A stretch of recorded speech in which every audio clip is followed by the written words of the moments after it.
What's up, you guys? Your girl G here. Welcome back to my channel. Appreciate you for tuning in. Now, I went to come and talk to you guys really fast. Honestly, do a quick review because there wasn't that much this episode. I guess next week is the finale, so they kind of low-key gave us a filler episode, but we're going to talk about love/life after lockup. We're coming to the end of the road, and a lot of these couples are doomed, just destined for failure, and we're going to get into it, talk about it, and that way I can go ahead and get into the real messy shenanigans of Love and Marriage Huntsville. Love and Marriage Huntsville definitely is giving what it's supposed to give, and although, not too much happened this past episode, but there's definitely some things, we need to talk about. So let's go ahead and get into life after lockup. If you're new to my channel, appreciate you for tuning in. Go ahead and hit that subscribe button. Make sure you hit that thumbs up. Drop it down in the comments and tell me how you feel about the episode. So let's get into everything. So basically, we pick up where we left off, which was Blaine on his way to pick up Lindsey because she called him. Daont and Lindsey getting into it. Essentially, Daont's like, you're not going to make me feel crazy because I'm seeing what I'm seeing. Like, you playing in front of my face. You all hugged up with old dude, kissing him on his forehead, or he kissing you on the forehead. Y'all seem hella close. You staying with him. Now y'all work together. Like, there's something going on here. And he's like, if I'm your dude, if I'm your nigga like you say I am, if I bring something up to you, you would show a little concern.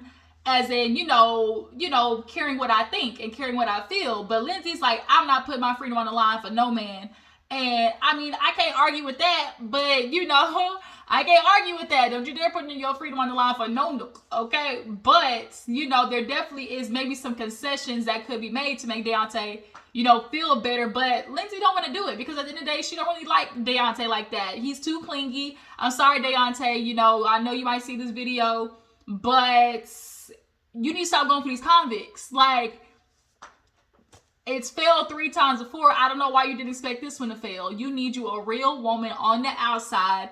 But I think a part of you, Daont, subconsciously keeps going for these women because they are at a point in life where what you offer them seems like, the greatest thing. And it's clear you have some insecurities as a man, so you're going to go for a woman who you feel would be necessarily insecure in what she brings to the table and feel like, oh, I got me, the catch of the century with this man. And it's like, they're criminals, they're convicts, like it's all for the end all be all, the end goal, which is them. And this has happened to you 3 times before, so it's like you gotta quit touching the hot stove. Gotta quit touching the hot stove, Daont. Nonetheless, she walk off, he throw the mail, she calls Blaine. Blaine already talking about, I'm already around the corner. It's like, what you mean around the corner? I'll be damn. So he going to pull up. Lindsey talked to him, say like, I'm done with him. I'm done. She called her mama to my, I'm done. Daont, he pick up his mail, go walk over there to Lindsey while she's on the phone with her mama. And he's like, just answer me this. Like, do you got something with Blaine? If I ain't, in your life, is Blaine where you trying to be? And she's like, yup. And is, and do, and will. And so Daont was like, man, fuck it. That's all I need to know. So he called his homie, man, fuck love. I'm done with it. I just can't keep putting my heart on the line like this. And the friend said something honest, which was, okay, she gonna go over there to that crackhead and she gonna realize it's the biggest mistake of her life. They just like the adrenaline junkiness of it all. She's an ex-queen pin, ex-drug dealer. Like, one of them gonna get locked back up. But another thing too is like, stop going for these same women. But nonetheless, Blaine pulls up. He like, you done? You done? Okay, so he go over to Daont. Clearly they picked a fight for this scene. Daont at first was like, I don't want none. I ain't trying to fight you. Then Lindsey tried to turn it into some, are you really gonna start a fight? So I'm on parole. I could go back to jail. Are you really trying to get me arrested? Of course she's trying to throw the blame on him. Daont's like, how dare you even think that of me? I love you. I would never want to do that to you. That's why I didn't want to try to fight with him. And it's like, Blaine wanted to fight with Daont. But yeah, Lindsey, good luck. I don't know what else to tell you. Try to make your life more wild after Daont. Daont, stop going on inmatesnowwhitebunny.com. Live your life somewhere else. Y'all are, I cannot wait to get my hair done. I had to put the little knitted beret on today because it is atrocious up under here. Let's go ahead and move on. So next couple, let's go ahead and knock out Taylor and Chance. At this point, Chance is really trying to pressure Taylor into getting married. She don't want to do it. I watched this episode once, so I honestly might have missed a couple of things in regards to a few of these couples. But from what I remember of Taylor and Chance, there really wasn't that much. She essentially keeps telling him, like, I want to wait. You know, I don't feel like getting married right now. I feel like it's a lot of stress. She's experienced a miscarriage before, and she's trying to, you know, convey to him, like, okay, with the stress of a wedding, you know, the stress of Bobby coming home, you know, like, I just can't deal with that right now. I've already done this pain before, and I don't want to deal with it. And all Chance is thinking of is, let me hurry up and lock this bitch down. I got her pregnant. Now I got to get her married. You know, let's wait. You know, let's go ahead and move on. He feels like, oh, you know, I've been locked up most of my life. So, you know, for me, I want to go ahead and knock out these experiences, you know, one by one. And it's like, you in a rush, but if you ain't going nowhere, why you in a rush? But to me, it's all a game. Chance is trying to hurry up and lock this down, because he will make her life a living hell if they get married. He's not going to let her walk away in a divorce. He's not going to let her do nothing. He is going to make her life a living hell.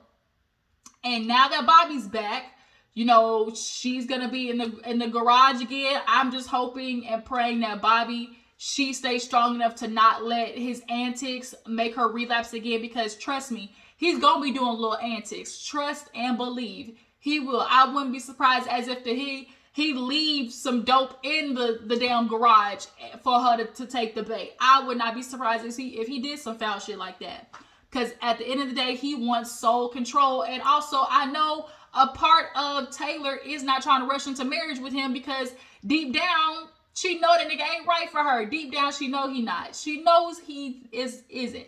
But they go to the doctor's office.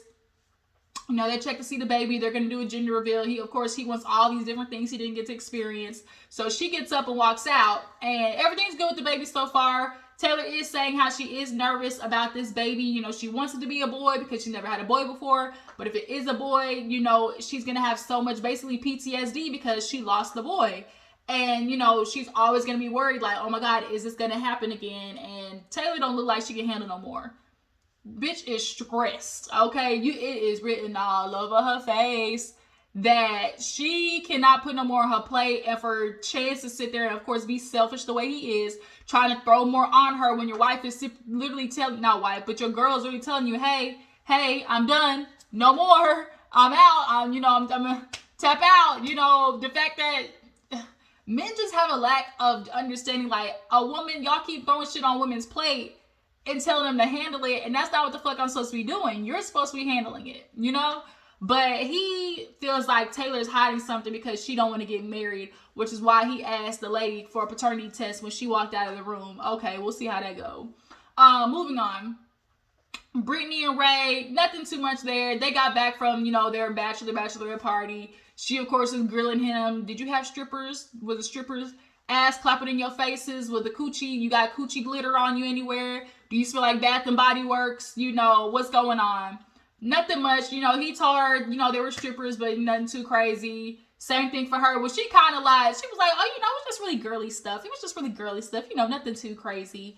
But she, you know, needs to go speak to a lawyer about the prenup situation, which she does. She goes over there to the lawyer basically to ask about, look, I'm about to marry a man, but he got this restitution, and I need to make sure that should anything happen, the money that he owe is gonna stay the money that he owe. You know, it's not gonna come over her because I don't want that, okay? But the lawyer basically confirmed, you know, that look, that's his situation. You know, it's not gonna get passed on to the kids. You know, what he owes, what he defaults on is gonna be in his name. That's it, point blank, period. So, also, it was the thing of, yeah, about the kids. That's what she also wanted to know if it would get passed on to the kids if he defaults. But yeah, nothing to worry about. So she goes back to Ray and basically was like, well, you know, I did talk to a lawyer about the prenup, but the lawyer did bring up a question. Well, you know, that may be cool and all dandy, but it's just also, you know, this is where both parties have to put, you know, everything on the table in regards to what to write in the prenup. So do you know if he has any other assets that he's not telling you about? So she's like, well, sure, you know, look like I'm about to find out the answer to that question. So she goes over to Ray, you know, get back to the house, and was like, you know, I talked to the lawyer, and he's like, well, what the lawyer say? She was like, you know, he said that, you know, the restitution, should anything happen, like, it's yours. And, you know, it's making me feel better. And I'm realizing, you know, maybe we don't have to do a prenup. Ray was like, say that again. Say that again. And she was like, I'm realizing like there's no concern, we don't necessarily have to do a prenup. And so he obviously feel like, well, it made me feel like you hiding something. What's going on? What you hiding? And she's like, well, nigga, what you hiding? And so she's like, back in the day, Ray made a lot of money. He could have some of the money dipped off somewhere, dug up in a hole. He could have bought some property. The real smart criminals try to plan for their out. You make all this money, you plan for the day that if you get busted, some shit's waiting for you when you get out, But Ray didn't do that. He ain't got no money left. It's just, I ain't got nothing, no assets. So at this point, they're good to be married. The only problem is getting the, the blessings from her family at this point. So next couple, let's get into Destiny and Sean and Sarah. At this point, everything's good with Sean and Sarah basically being married. The problem is Sarah is now becoming a control freak. Sean is feeling like, damn, I give you my whole check. Like, can I just spend some money to go take, one of my friends out? She's like, no. She's like, you are bad with money. And I feel like Sarah is going to rule this man's life, one, out of knowing she can, and two, at least she's in control and she doesn't have this fear of a man being able to do her dirty again, because that is somebody, she's traumatized in the aspect of like men doing her very bad. And so I think choosing Sean is security of knowing that like, I know I can tell this nigga what to do and I get to control that. And, I get to be protective of my feelings and my life in a way that he's not going nowhere. Like Sean ain't going nowhere. Or at least that's what we can think. I don't think Sean gonna go nowhere, even with her being crazy and taking control of his money. But she was like, Sean, we got a baby on the way. Like, you're really bad with money. Like, Sean, he could sit and start spending it. And like, we know he's bad with money. We absolutely do know he's bad with money. Because the first thing he want to do with the money is spend it on the goddamn, convict. And he got children. You have children to take care of. He was in the car basically talking, getting emotional, talking about, I have this baby on the way, and I do think about how I didn't give my previous kids enough love and how I could have done better. And I'm realizing, like, this is my chance to basically right his wrongs. And it's going to suck because that's what you hope from a parent or a person who realizes like, damn, I fucked up in the past. Now I want to be better. But it's a gimme gotcha, because it's like, yeah, you want him to be a better person, but now your kids have to watch this child get the version of the dad that they deserved as well. And so that's why your daughter like freaked out at the wedding, because it's like, wow, you're having another daughter, and I've longed to have this father relationship where you actually put the effort in and actually show, how much you care and love about me, and you can't do it. But now you're going to have this brand new baby, and this baby's getting ready to get the best parts that I was longing for as your child. Like, of course that's going to fuck with her feelings. But he was crying about it. And now Sarah at this point was like, yeah, I can't let you spend no money nowhere else because we got a baby on the way. But what did happen, speaking of baby, y'all, some new information dropped about Destiny. Destiny? Where's Iyanla? Like, all I can think of is, where is Iyanla? Because she's at this little baby shower, I guess, and everybody was giving her presents and gifts and whatnot. And she starts talking about having certain complications because she's had 3 C-sections. Like, there's a certain amount of C-sections you could have. And she was like, yeah, my 5 other kids. I said, I rewind that shit like 5.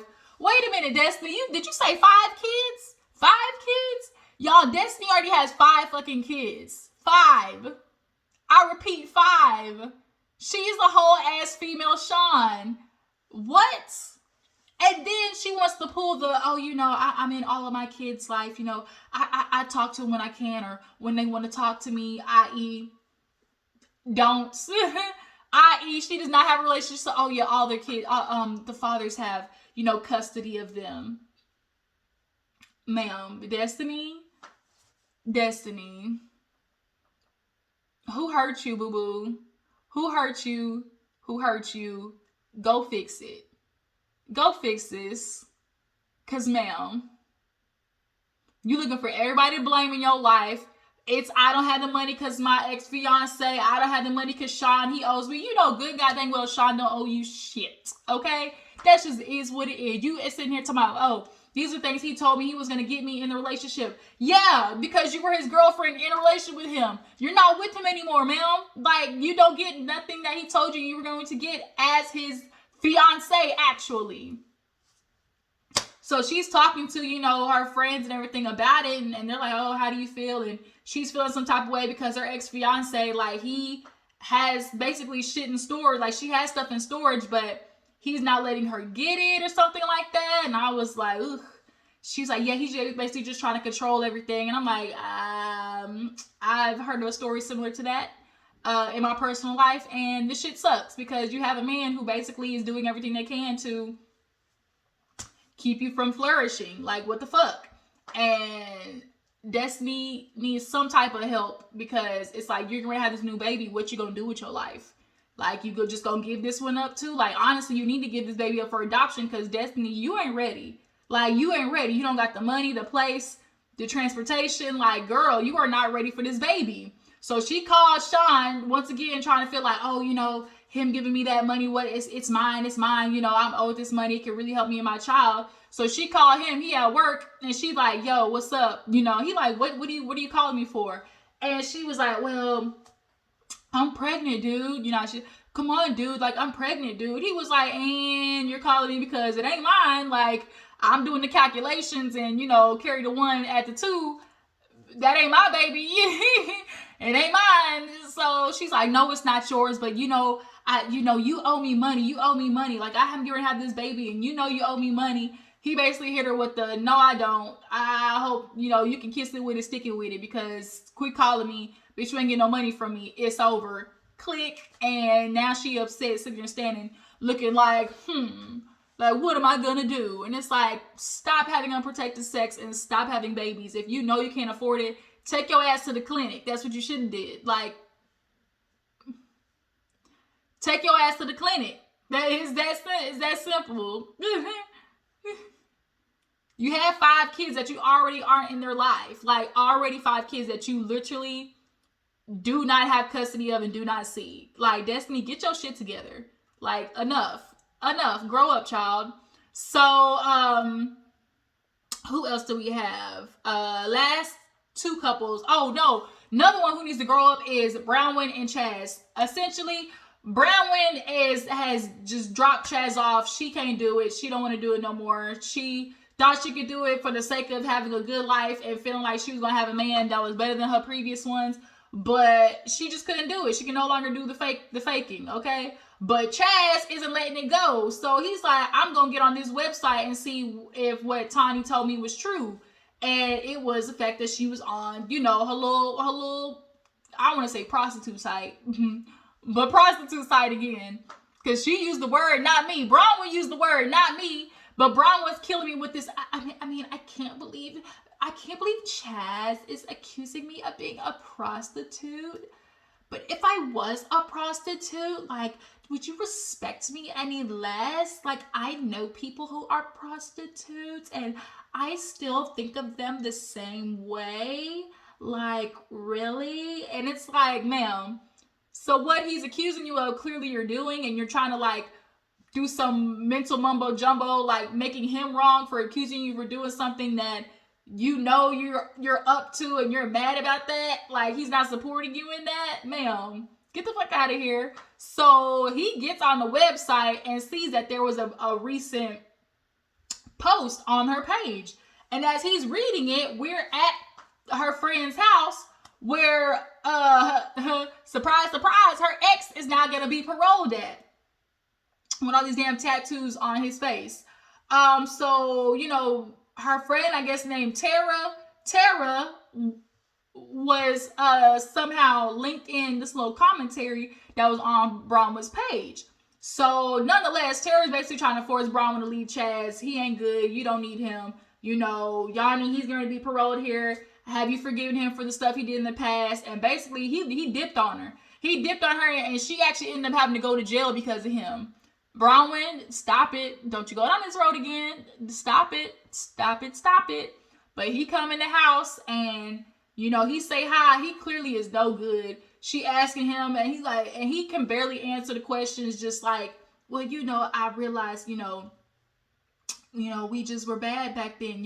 We both were. Don't say we both, nigga. Like, you're not gonna try to make her for what she did wrong the same as what you did wrong. Like, let's cut the shit out. Like, you cheating and running on her and dipping on her, like, it's not the same. Y'all are not the same. But him with these damn spider tattoos on his eyeballs and temple lobe and shit, and he's like, yeah, I just know we can do better this time because I've changed, you changed. He basically just feeding her some bullshit, and she gonna buy it. Tara wants them to get back together, which is, girl, you see what your friend got, what was put through with him?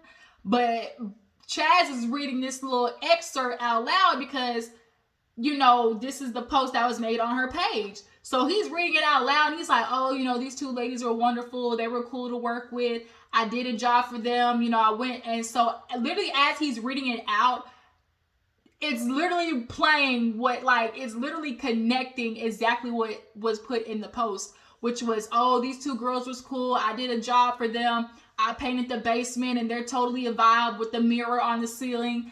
And the mirror on the ceiling, literally these two girls are looking up at the mirror on the ceiling. So it's like, these two bitches is hooking together.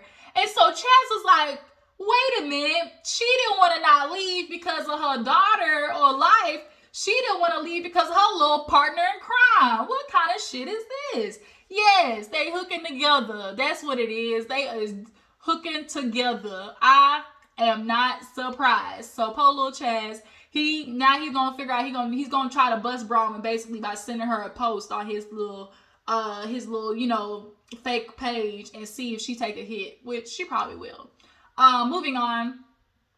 Last two people, real fast. Kevin, he been trying to reach out to Tiffany, bitch ain't answering. He done went by the job.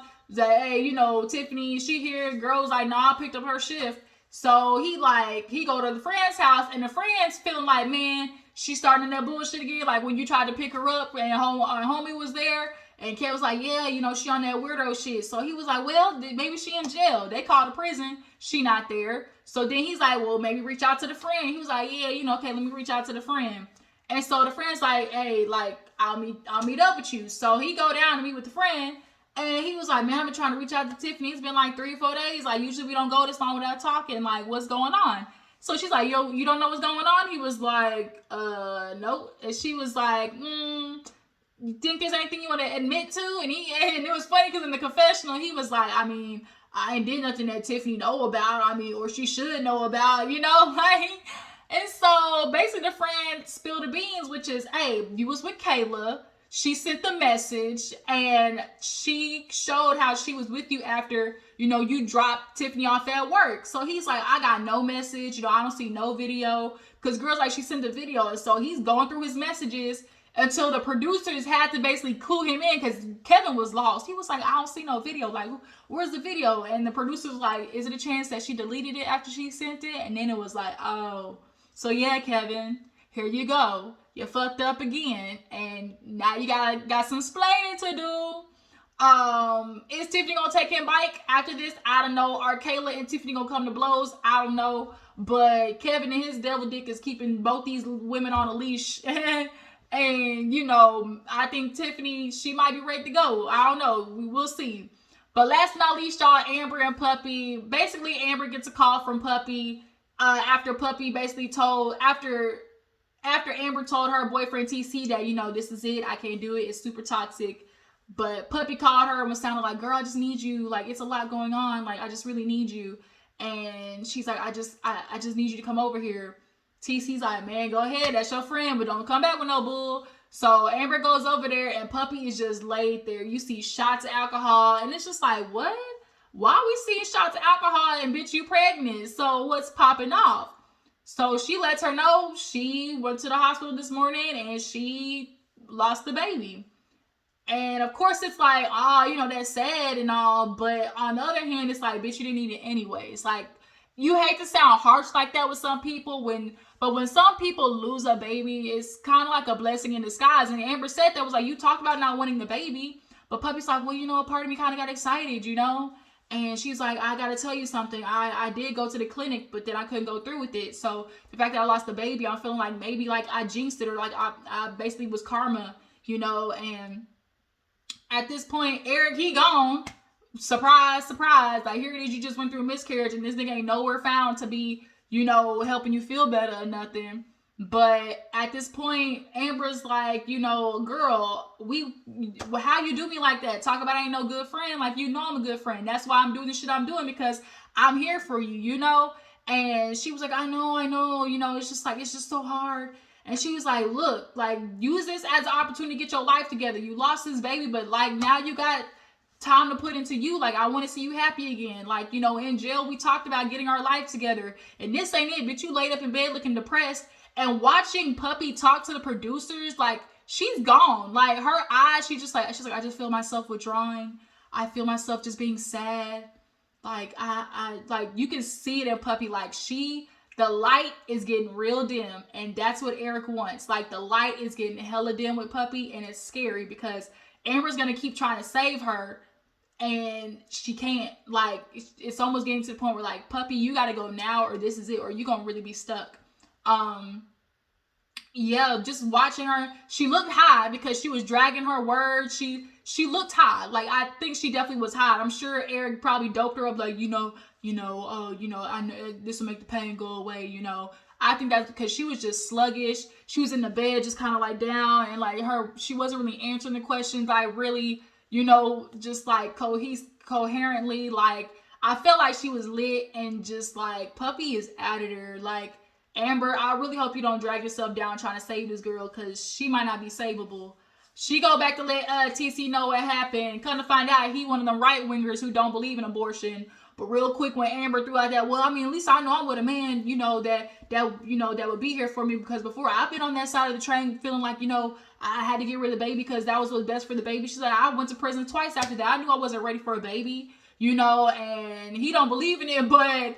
You know, real quick, when Amber's like, at least I know if I got a man, you know, if we had a baby. And she looked at him and he was like, we ain't pushing for no baby. He's like, if she was to get pregnant, then I guess we having a baby, but that's not what we shooting for. I said, okay, let Amber get pregnant real fast. I know that real right wing, I don't believe in abortion bullshit gonna change real fast. But yeah, you guys, that was Life After Lockup. Y'all tell me what you feel about each couple. I think next week is the finale, so y'all drop down in the comments and tell me what you think. Is Puppy a goner? Is she long gone? Should Amber quit fighting for her? Do you guys believe that Tara and Branwin are the prostitute sisters? Okay.